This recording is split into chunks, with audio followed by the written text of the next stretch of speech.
Morning. So I know I said I'd get a Deere in the shop, but I didn't mean this one again.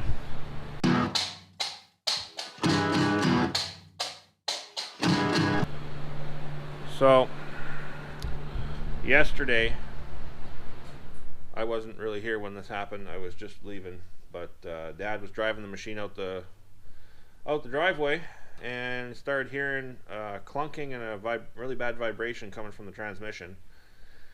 And the engine drive shaft that powers the transmission, that's a separated unit. It's got a small little stub shaft in between the engine and the transmission. This little guy right here decided to let go on this side. I replaced this yesterday afternoon, this one U-joint, and I got one more right here. So I'm gonna finish that today. We had some family plans there last night, so I ended up finishing a little bit earlier than we wanted to, but gotta get that in there. And then this is a real treat to get into here. Underneath there's a belly pan.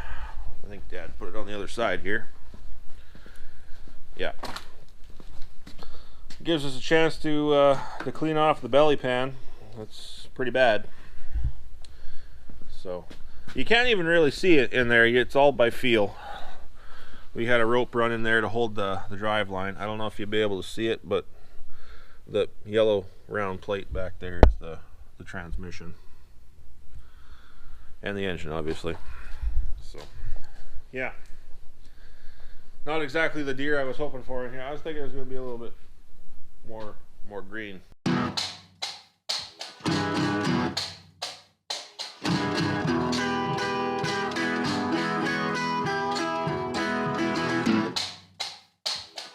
put a little bit more grease in here because these were just falling off.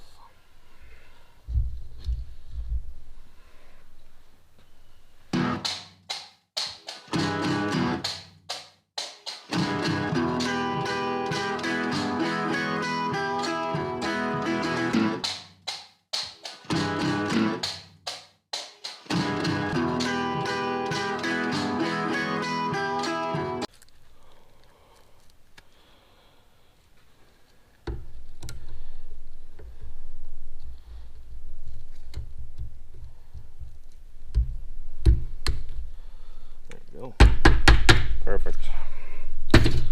That part's done. It still moves freely, tight. So this is where it let go and hit the yoke on the transmission. So this part let go right here. These two cups let go. They're held on the yoke on the transmission. So it spun around and whapped her pretty good right there. Fairly simple. Hard part's going to be getting it back in, getting these 4 bolts lined up, because you can't see anything. It's all by feel. So before I put this in or try to even get it up in the machine, I'm going to wrap some electrical tape around here. Just one light strand like that, just to keep these cups from falling off, because if they fall off, they got little roller needle bearings in there, and if they fall out, that is a huge pain in the butt to try to get in here. Let's see if I can show you some. These little guys right here.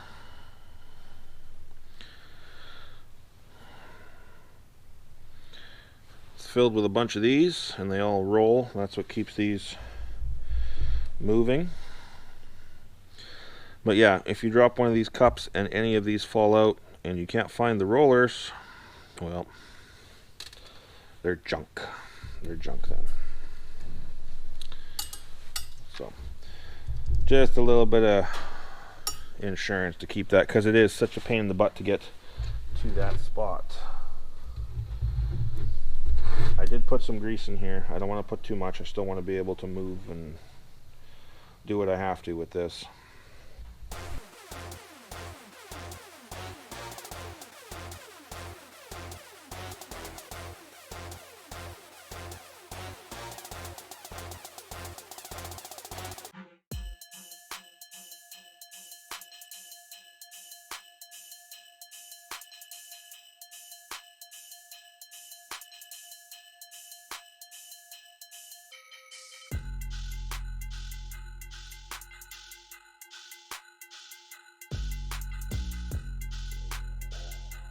Sure glad I bought that. Yep. That would have been a pain in the butt to try to do.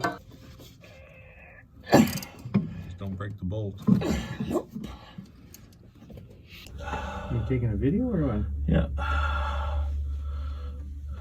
Just take a video of it looking at it. And I should be able to see it.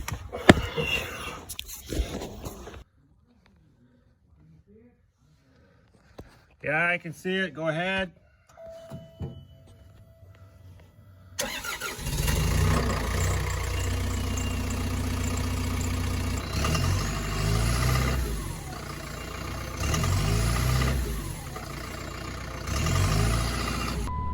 Alright, well that took a lot longer than I expected it to. I thought it was going to go quicker than that. We had a lot of trouble getting bolt holes lined up, and then the holders for the hold downs for the U-joint on the transmission side of that little drive shaft were all stretched out, so Dad had to run to town and grab new ones from Deere. So we got everything's all torqued down now. It's about 4:30, I think. So started on this at about 9:30, 10 o'clock this morning. So by the time we finished waiting for parts and stuff and stopped for lunch, and before you know it's 4 o'clock. But now we got it all on. I'm gonna go see if that if the 4430 is gonna start. It's -7, but it's been plugged in for the last 24 hours for sure now. So I'm hoping it starts. So I'm gonna go see if we're gonna give her a try and see. If not, it'll have to be tomorrow, I guess. It might be a little bit warmer tomorrow.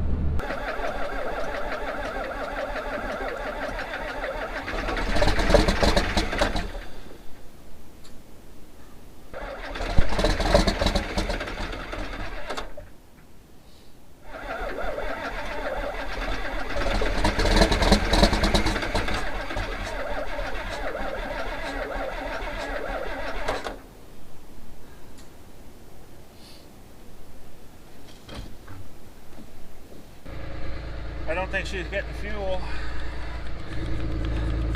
You can kind of see the bubbles building up in the filter there. Right up there, that white strip in there.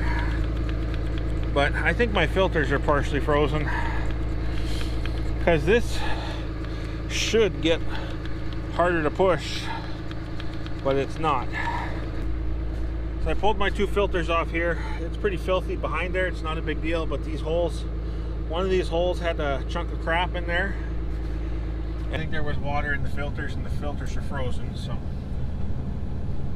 because I didn't change them for a while. Would have been beginning of last season for sure. So hopefully I got some in the shop. Alright, so I checked around the shop.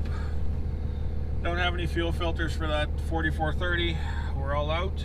So, and John Deere's closed already. I guess they closed early. They changed their hours. It says they're supposed to be open until 6, but they closed at 5.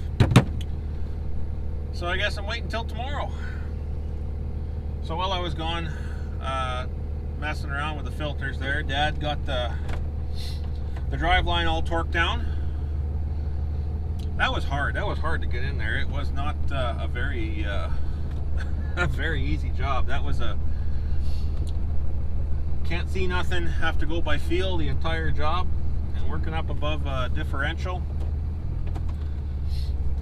It would have been a lot easier if we could have taken the rear cowling off and the hydraulic tank, but I'm not going to do that for driveline. And yeah, so I guess we'll carry on tomorrow. We got to put the skid plate back on the bottom, but Dad was saying he wanted to wash it, so I think we're going to send it out and get it washed in the morning.